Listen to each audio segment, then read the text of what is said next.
Hi friends, இன்றைக்கி நம்ம சூப்பரான எக் கறி செய்யலாம். இது சப்பாத்தி நான் கூட சேர்த்து சாப்பிடும் போது ரொம்பவே டேஸ்ட்டாக இருக்கும்.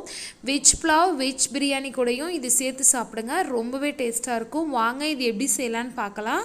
அதுக்கு முன்னாடி என்னோடய சேனலை சப்ஸ்கிரைப் பண்ணாமல் இருந்தீங்கன்னா சப்ஸ்கிரைப் பண்ணிக்கோங்க. ஆல் நோட்டிஃபிகேஷன் பட்டனை எனேபிள் பண்ணிக்கோங்க. அப்போ தான் நான் போடுற வீடியோ உங்களுக்கு உடனுக்குடனே வரும். வாங்க இது எப்படி செய்யலான்னு பார்க்கலாம். இப்போ வானல் வச்சுக்கோங்க, அதில் தேவையான அளவு எண்ணெய் சேர்த்துக்கலாம். இப்போ 2 வெங்காயம், 3 தக்காளி, 2 பச்சை மிளகாய் இதை நான் கட் பண்ணி எடுத்து வச்சுருக்கேன்.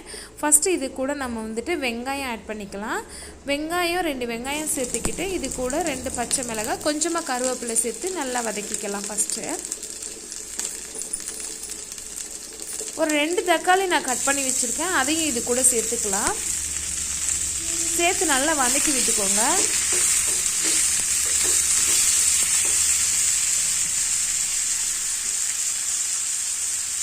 ஒரு 5 to 6 முந்திரி பருப்பு இது கூட சேர்த்துக்கோங்க.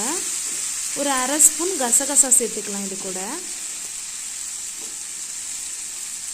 கொஞ்சமாக ஒரு ஸ்பூன் சோம்பு சேர்த்துக்கோங்க, ஃப்ளேவர் நல்லாயிருக்கும். இப்போ எல்லாத்தையும் சேர்த்து வதக்கி இதை அப்படியே ஆற வச்சுடுவோம். தேவைப்பட்டால் உங்களுக்கு நான் தேங்காய் சேர்த்துக்கிறேன், உங்களுக்கு தேவைப்பட்டால் நீங்கள் தேங்காய் சேர்த்துக்கோங்க. நான் கொஞ்சமாக இது கூட தேங்காய் ஆட் பண்ணிக்கிறேன்.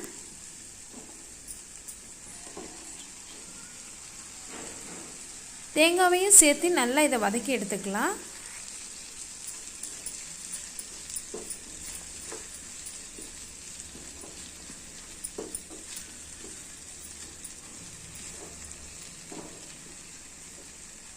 இப்போ இது நல்லா ஆறட்டும். இப்போ ஒரு கடாயில் கொஞ்சமாக எண்ணெய் சேர்த்து அது கூட 2 பட்டை, கொஞ்சம் பிரிஞ்சி இலை சேர்த்துக்கிறேன்.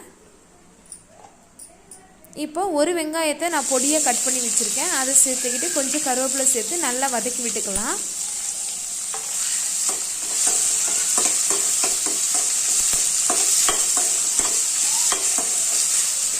இப்போ இது கூட அரை ஸ்பூன் தனி மிளகாத்தூள் சேர்த்துக்கலாம். அரை ஸ்பூன் கரம் மசாலா ஆட் பண்ணிக்கோங்க. இப்போ இதை நல்லா வதக்கி எடுத்துக்கலாம். இதே மாதிரி எண்ணெயில் வதக்கும் போது கலர் நல்லா கொடுக்கும் கிரேவிக்கு, அதனால் இது மாதிரி எண்ணெயை நல்லா வதக்கி எடுத்துக்கோங்க. இப்போ நம்ம அரைச்சி வச்ச விழுதை இது கூட ஆட் பண்ண போகிறோம்.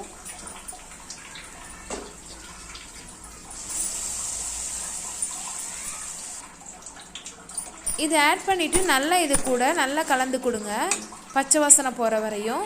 இப்போ தேவையான அளவு தண்ணி சேர்த்து இதை நல்லா நம்ம கொதிக்க விடலாம். உங்களுக்கு கலர் கொஞ்சம் தூக்கலாக இருக்கணும் அப்படின்னா நீங்கள் காஷ்மீரி மிளகாய் தூள் கொஞ்சம் ஆட் பண்ணிக்கோங்க, நல்லா அது கலர் கொடுக்கும்.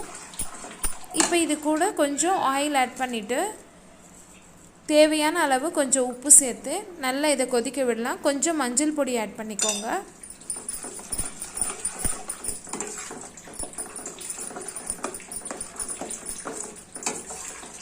நல்லா கிளறி கொடுத்து இதை ஒரு லிட்டு போட்டு நல்லா மூடி வச்சிடலாம். இப்போ நல்லா கொதிக்குது. இப்போ முட்டைகளை இது மாதிரி கட் பண்ணி இது கூட சேர்த்துக்கோங்க. பாருங்கள், சூப்பராக இது கூட வந்திருக்கு. இப்போ நல்லா கிளறி கொடுங்க.